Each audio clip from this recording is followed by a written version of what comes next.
Fotosintezdən danışacağım bugün. Amma bundan danışmayacağım çünki bunu nənəm də bilir. Sizi çaşdıran fotosintezin fazalarıdır. Və mən fotosintez fazalarından qısa, konkret, imtahana düşən və sizi çaşdıran məqamları sistemli halda izah etmək istəyirəm. Tərkibində xlorofil pigmenti olan canlılarda fotosintez prosesi baş verir. Fotosintez işıq hesabına qeyri-üzv maddələrdən üzv maddələrin sintez olunması prosesidir.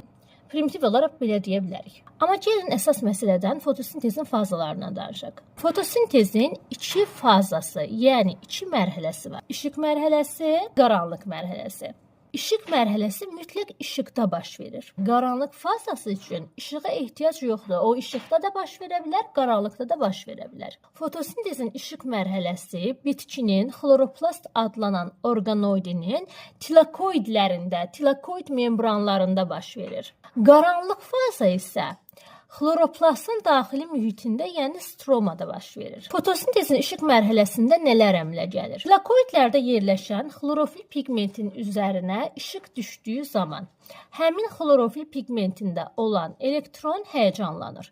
Mövcud orbitalını tərk edir, daha uzaq orbitala keçir. Xlorofildən qopur. İşıq fazada İşığın iştirakı ilə suyun parçalanması baş verir.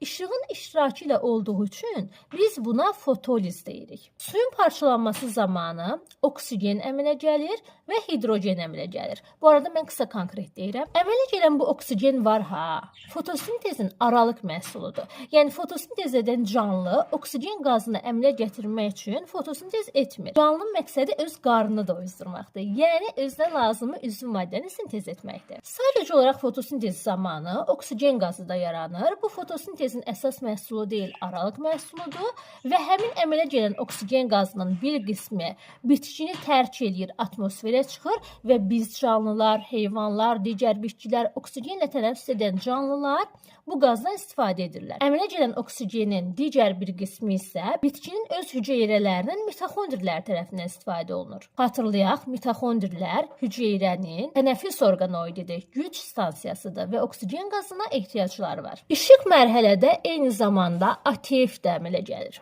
Və nadif plus, nadif müsbət hidrogen ilə birləşərək nadif H-a çevrilir. Deməli, nadif H-ın əmələ gəlməsi işıq fazasındadır. İstifadə olunması isə qaranlıq fazada olacaq. Keçək fotosintezin qaranlıq fazasına. Bayaq dediyim kimi, fotosintezin qaranlıq fazası xloroplastın stromasında baş verir. Qaranlıq fazada məqsəd qlikozanın sintez olunması, yəni üzv maddənin əmələ gəlməsi, yəni bitkinin və yaxud da ki, fotosintez edən canlının qarnının doymasıdır. Bitki üzərindən danışsaq, qaranlıq fazada karbon qazının fiksə olunma prosesi gedir. Yəni karbon qazı sintez olunan üzv maddənin içərisinə keçir.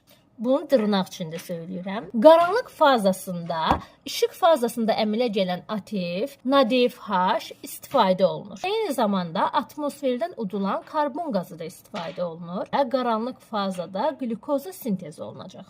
Gəlin bu dediklərimizi ümumiləşdirək. Fotosintezin işıq fazası yalnız işıqda gedir. Xloroplastların tilakoidlərində, yəni fotosintetik membranında baş verir. Xlorofilin elektronu həyəcanlanır. Orbitalını tərk edir. İşığın təsiri ilə su fotolizə uğrayır. Oksigen əmələ gəlir. Hidrogen əmələ gəlir. ATF əmələ gəlir. Nadif plus nadif H-a çevrilir. Qaranlıq faza xloroplastın stromasında baş verir. Qaranlıq fazanın olması üçün işığa ehtiyac yoxdur. O həm işıqda, həm qaranlıqda baş verən prosesdir. Məqsəd qlükozanın sintez olunması, yəni üzv maddənin əmələ gəlməsidir. Nadif H-dan istifadə olunur, ATF-dən istifadə olunur, atmosferdən udulan karbon qazından istifadə olunur. Karbon qazının fiksə olunması prosesi qaranlıq fazasında baş verir. Nəticədə 6 dəfə dövrü olaraq baş verən Calvin siklı hesabına bir molekul qlükoza sintezi olunur. Məncə artıq sizin üçün fotosintezin işıq və qaranlıq fazaları sxemləşdirilmiş halda yaddaşda qalacaq. Nəsə sualınız varsa, rəy hissəsinə qeyd edə bilərsiniz. Amma əvvəlcə mən özüm bir sual verim. Fotosintez zamanı sintez olunan qlükozanın tərkibində olan hidrogen hansı maddənin tərkibindən gəlmədir?